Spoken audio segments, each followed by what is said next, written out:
तव कथामृतम् तप्तजीवनम् कविभिरीडितम् कल्मषापहम् श्रवणमङ्गलम् श्रीमदाततम् भुवि गृह्णन्ति ये भूरिदा जनाः भुवि गृह्णन्ति ये भूरिदा जनाः.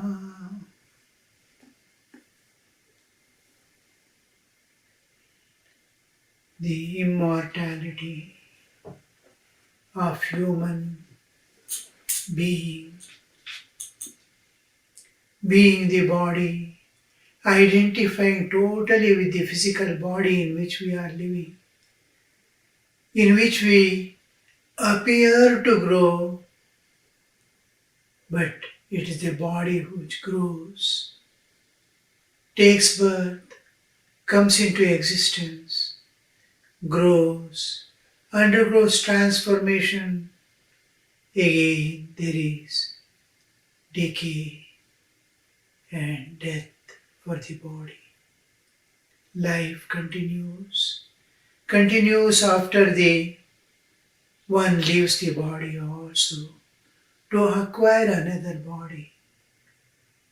The subtle and causal body continues with the fall of the body, along with the tendencies it has acquired and also the karmic load it has acquired, and goes to a place where nature has decided already according to the karmic load where it can work out its past.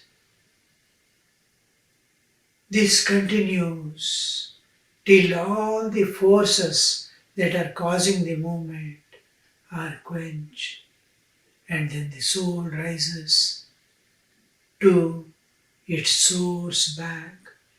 And as it climbs to higher and higher levels of consciousness and expansion of consciousness, it realizes its immortality. I am immortal. Death and birth was for the body, never for me.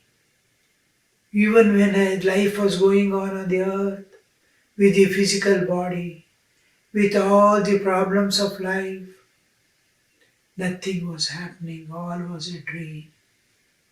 And I was identifying myself with the body, forgetting my individual existence, independent of body.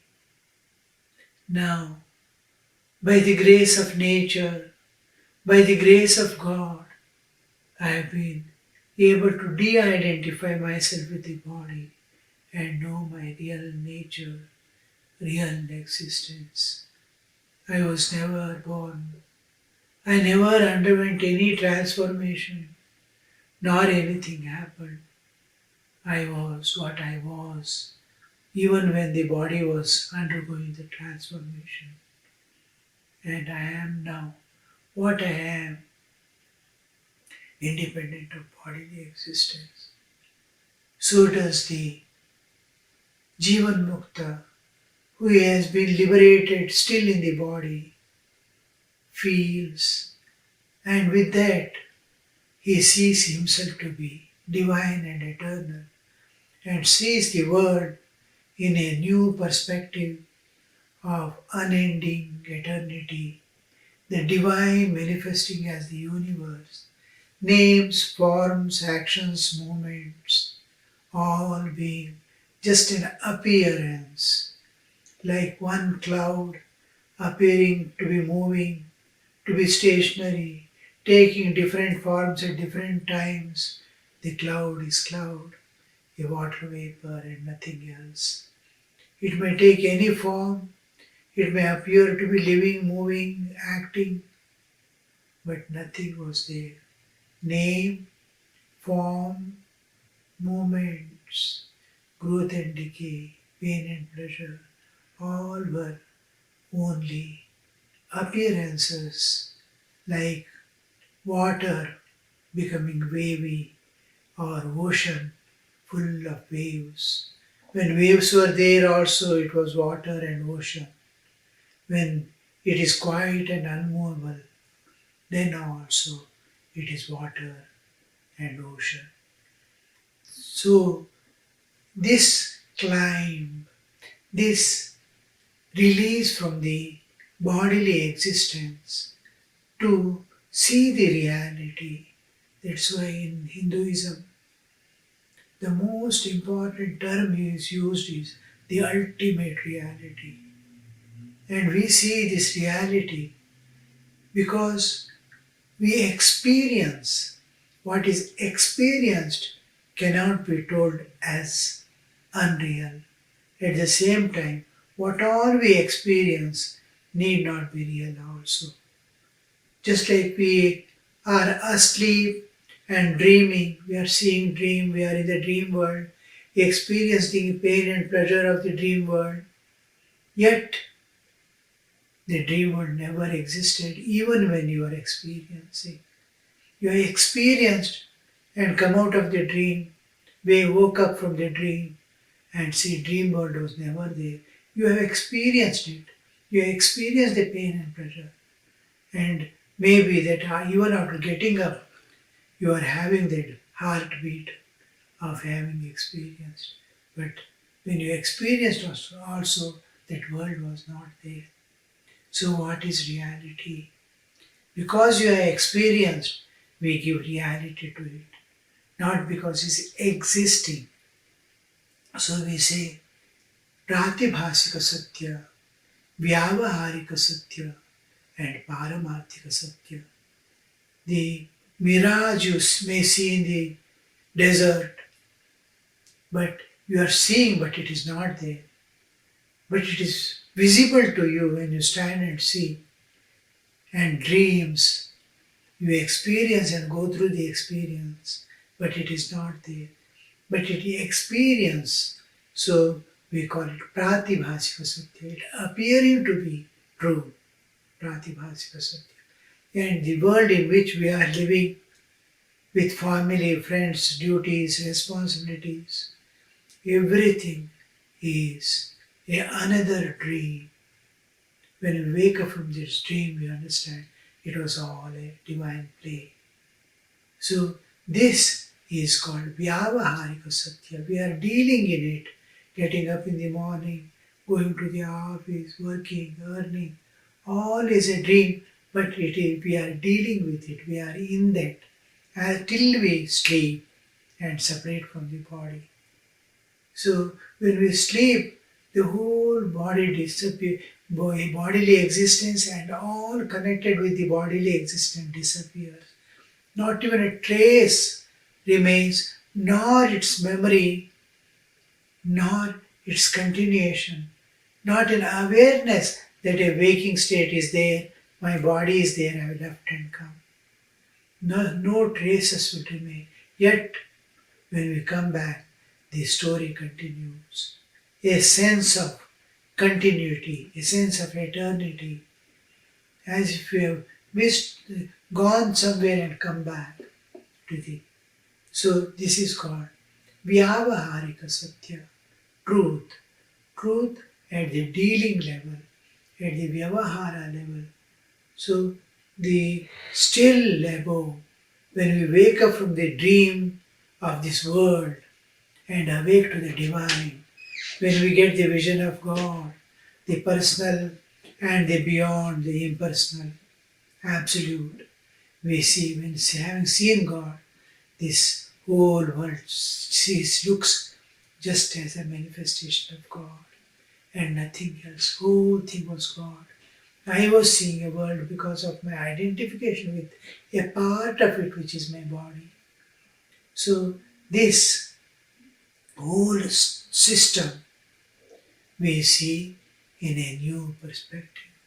And we see, having seen the absolute existence, having seen God in His personal form, we see that as the Paramarthika Satya, the supreme truth.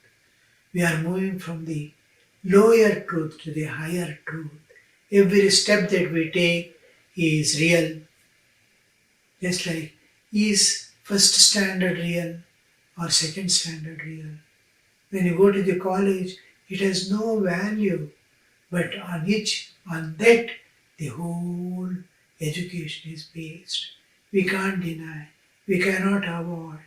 So also we are evolving to the highest state of God realization, self-realization, seeing the whole thing was a story.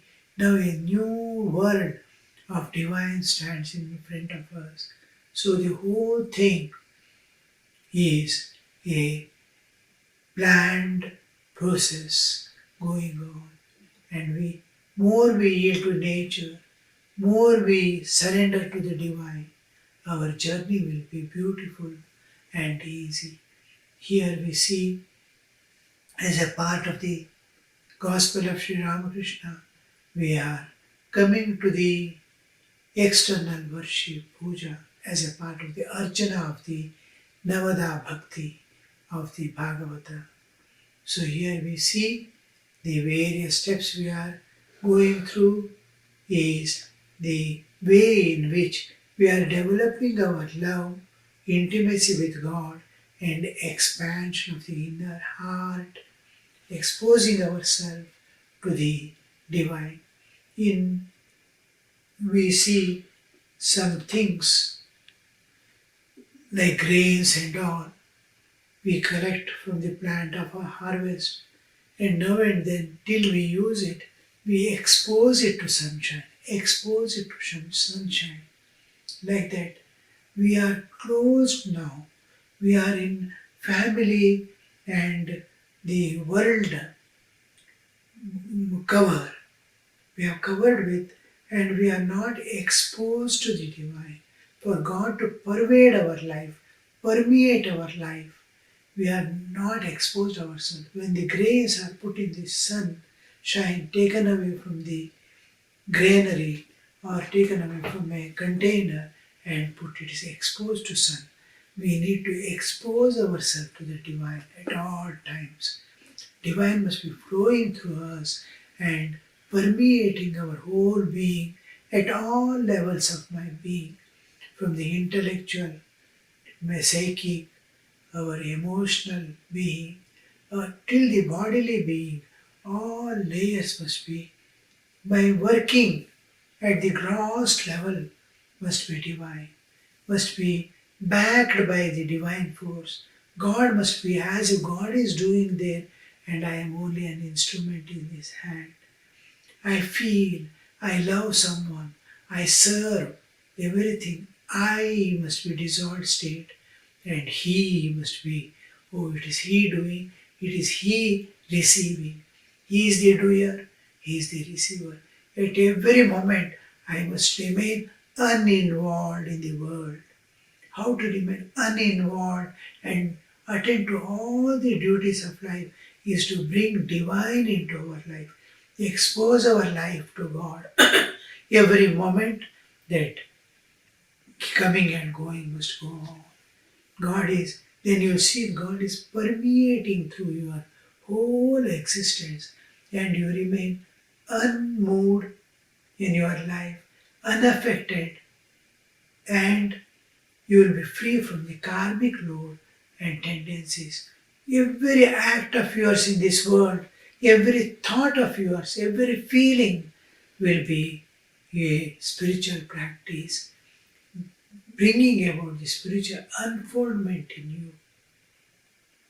So, important part of our life has two aspects. One is the life in the world, which supports your worship, and the worship and spiritual practices are supporting the life outside. So we must go in such a way that we should never leave the spiritual practices, however much the load of work may be outside. Otherwise, we will be flowing in the floods of the world.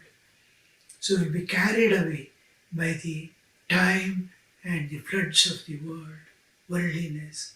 So as much involvement in the world, so much exposure to the divine. So this balances the two aspects. This is one of the parts of our puja. In puja, your external life is equally important as your spiritual practices. You are doing worship and your life is totally involved, and this one, it will not have the effect. You cannot wholeheartedly do the worship and feel the living presence of God with you at all times. Carry this fruit of the puja, the effects of puja to the physical world. You cannot do if your haphazard way of living is there in the external world. So everything is disciplined, everything is taking place in the time, and everything going on smoothly. And this exposure will be helping you to see the divine in and through all your activities. All world is a constant war. You are in the war field, and war field is where you are undergoing some turmoil, restlessness, all that must be something like shock absorbs in the vehicle. The divine, the spiritual practices will give you that shock absorbers. All are conveyed to the divine, and divine is the place where everything dissolves. Without any residue, it dissolves. So whatever karma you do, whatever tension you have, every moment it is being transferred to the divine and it dissolves in the nature. You are free. You are every moment you are at your own peace and your own joy. Inner joy and inner peace are not disturbed. Inner freedom is not disturbed, and you will find inner security. External security will not help us. When time of test comes, you see that all things external, all supports will fail. Ram के साथी हजारों थे, जब वक्त पड़ा तब कोई नहीं. सीता की सखियां हजारों थी, जब हरण हुआ तब कोई नहीं. राम के साथी, रावण के साथी वो हजारों थे, जब मरण हुआ तब कोई नहीं. So even when the incarnation comes, Rama ke saath, when time came, nobody said he has to walk alone in the forest. When Sita was carried away, how many people were there to protect and guide Sita? When she was abducted, nobody was there. Ravana had great warriors with him, invincible powers. Each one was equal to Ravana. But when the time came, nobody could do anything. So that we see the inner security. The devotee has got always the inner security. Nothing can, even death, he can face joyfully. Nothing can affect him. This inner security you will see, and inner peace, inner freedom, external bondage and inner freedom, external turmoil and inner peace, external complications and inner joy. So this moves on and on, beautifully. So why I am insisting on all this is a part of the puja is your external life. We are going through the procedure of puja, but we should not be away from this feeling the God's presence at all times, living presence of God with you at all times during the activities in the world, in the family setup, in the duties to the family, duties to the society, duties to the humanity, duties to the nation. All these duties, the debts you have to repay, and you will be doing all that with feeling the living presence of God, living presence of God. So this aspect of life we have to develop. This is a puja. This is also a puja. Your life must be a puja. When everything you do with a divine awareness, it is called yajna. Yajna. Whatever you do, your life itself is a yajna. It's a constant sacrifice. Sacrifice to the feet of the Lord. You are eating, sleeping, earning, working, serving. All this becomes every moment is a worship unto God. This worship supports the worship that you do sitting in a temple or even in your own room is worship. And you'll see that this worship that you do as spiritual practice will support your worship as the life.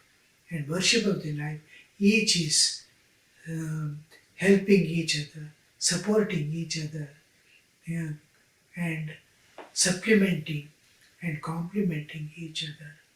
So this is the process we adopt in our spiritual path, spiritual practice, worship as spiritual practice. Then we have come up to the stage of, we have completed the Manasa Puja of the external worship, and till then the whole thing is my part, my purpose, my evolution, my fulfillment. Thereafter, the external puja begins for the welfare of the world, for others' sake. What will I give to them to see that? And here we see the external worship. We pass through all the preliminaries of purification, Vigna Nivarana, the removal of the obstacles in the path, and then divinization. Then we saw the invoking the powers of God in us, and then worshipping the all other aspects of the divinity, Anya Devata Puja. With that, the preliminaries of the worship is over. Now comes, after everything, just like a mother works in home from morning till the afternoon, cooking, this, that, cleaning, and do all arts, work of the family. And then once she finishes everything, then she goes for her bath, and then she is free. Now, after bath, she takes a little food for herself. The rest is the whole preliminary. Till the noon, she was doing the preliminary. Then she gets the rest. Like that, the rest of the time is for herself. Now, after the preliminary, we come to a stage where we are directly interacting with our Ishtadevata, the God of my choice, because the nature, I have my nature, God is beyond all natures. To suit my nature, God manifests in various ways as Rama, as Krishna, as Shiva, Durga, Parvati. So many aspects of Gods we see. And what matches me, like I go to the school, there are 40 students in my classroom, and I am also one of them. After 40, I will have one friend who is my best friend and with whom I constantly move. After 40, another will have another person who is his best friend. The selection, I don't select. It gets matched by itself. Because my nature and that boy's nature is same, almost equal. We go together.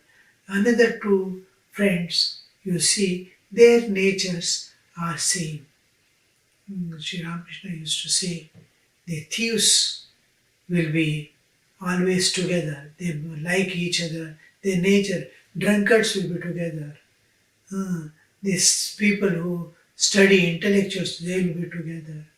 Like that, the birds of the same feather flock together. Similarly, I and a particular aspect of God. Innumerable are His manifestations. What suits me, what my nature is, likes that a particular aspect of God, and that we call as Ishta Devata, my Ishta Devata.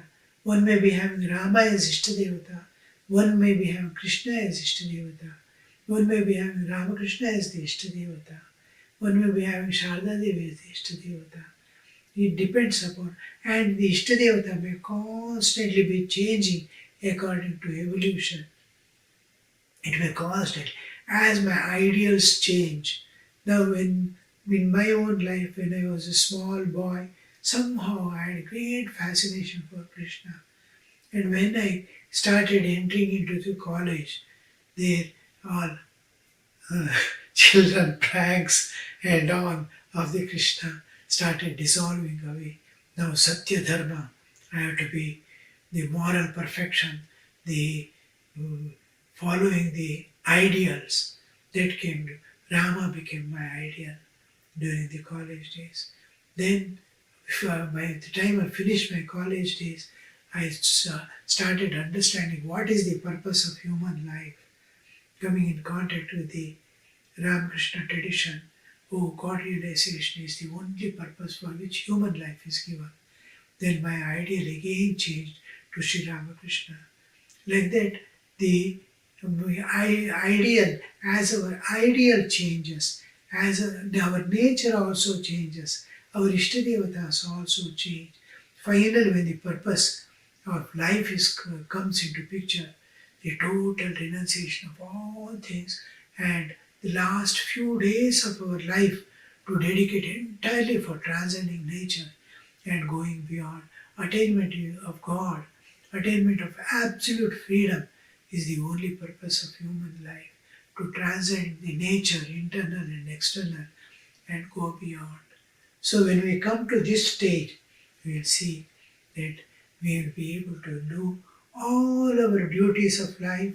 We are not going to shirk off our responsibilities or duties of life, give up the duties, but do all that uninvolved witness. Something is happening, nature is getting it done, and we are transcending the nature. So, the renunciation in the path of bhakti is to remain uninvolved at all stages.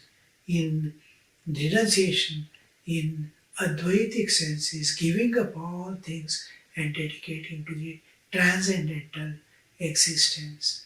So here we are following the path of bhakti and the worship as one of the important disciplines in our life. So here we see our Ishtadevata is being worshipped, and as a part of the everything has a supporting power. Now I am sitting on a small chair, and chair is supported by earth. What is earth supported by? So many forces. The sun's centripetal force and the centrifugal force of the earth itself is supporting it and making it move around the sun. So what is that force supported by? We see ultimately it is the divine. So the shakti, the power that is holding, supporting is called the shakti, that is Adhara Shakti. We begin with it. In me, my existence, there is God. God within my heart as the Antaryami, the indweller. I want the indweller to manifest in the form of my Ishtadevata.